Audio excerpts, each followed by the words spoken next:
మన బ్యాచ్లో డిగ్రీ ఎవడు పాస్ అయ్యాడబ్బా? పాస్ అయిందంటే ఆ సుబ్రహ్మణ్యం గాడే. వానికి ఫోన్ చేస్తే అయిపోయా. హలో సుబ్రహ్మణ్యం, ఎక్కడమ్మా? అదేనండి, డిగ్రీ కంప్లీట్ అయిపోయింది. మా ఊరు నుంచి ఉద్యోగం కోసం వచ్చాను. మా ఫ్రెండ్ పంపించాడు. అంటే సుజాత అంటే నేనే. ఉద్యోగం చెప్పింది ఏంటంటే ఏదో అన్నారు?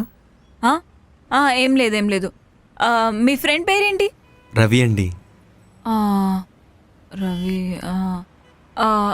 రవి ఆఫీస్ పేరేదో అన్నారు. జీన్స్ అంటండి. అక్కడికి వెళ్ళి సుజాత అని ఎవరో ఉంటారంట.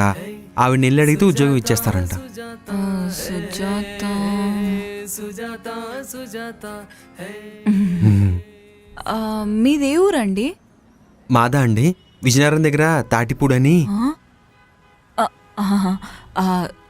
తాటిపూడి నుండి ఇక్కడికి ఎలా అండి? ఇదిగో అండి, మా ఫ్రెండ్ రవి అని ఊర్లో సుజాత అని ఒకళ్ళు ఉన్నారు. ఆవిడ దగ్గరికి వెళ్ళి రవి అని పేరు చెప్తూ ఉద్యోగం ఇచ్చేస్తారన్నాడు. నేను ఊరి నుంచి వచ్చానండి.